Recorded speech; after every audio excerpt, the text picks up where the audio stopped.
quotient rule with tables.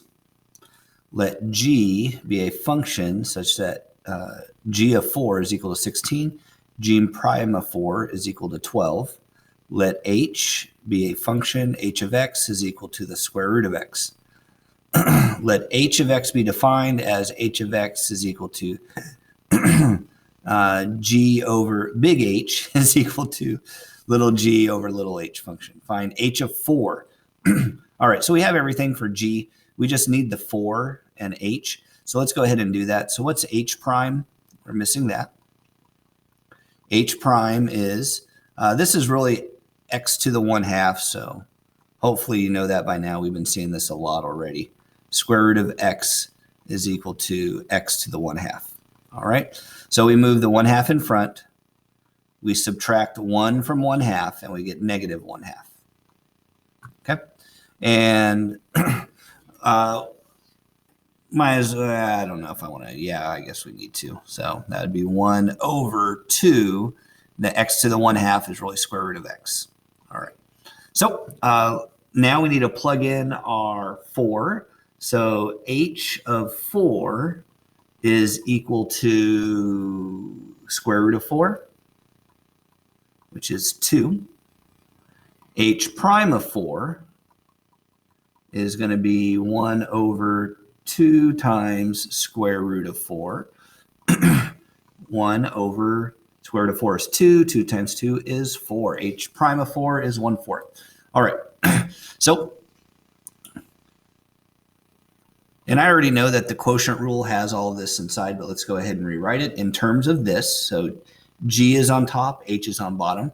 Derivative of the top times the bottom minus derivative of the bottom times the top all over the bottom squared. And there's our quotient rule. So that's the quotient rule streamlined, right? So now I just plug all those pieces in. So G prime of 4 is 12 times H at 4 is 2 minus H prime at 4 is 1/4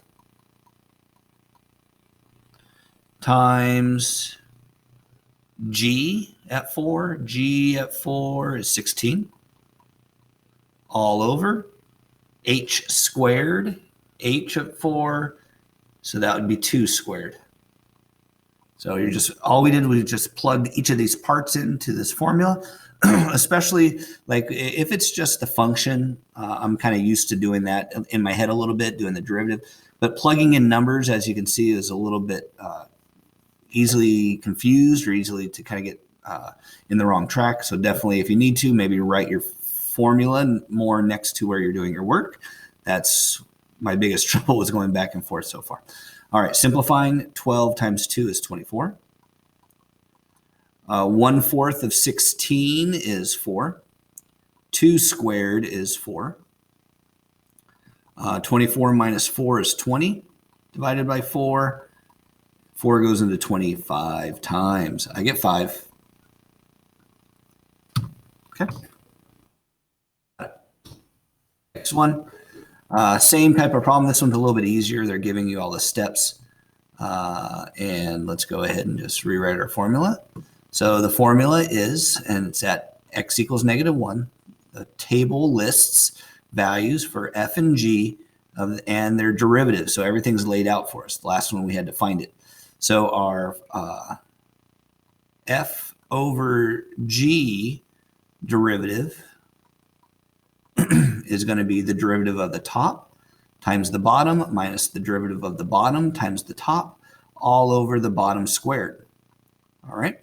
So as I'm plugging things in, I'm just plugging these values in. So that's going to imply f prime at 4, f prime at -1 is 4. Check. Times g. G is 1. There it is there. I don't think I need that. Let me get rid of that check mark. It's distracting me already.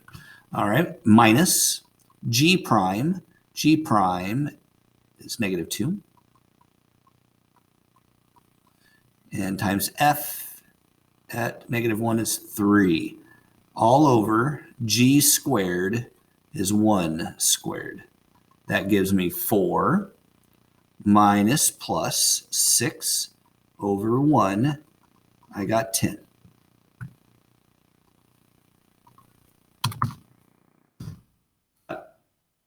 So just using the table, always rewrite the formula as you're getting used to it.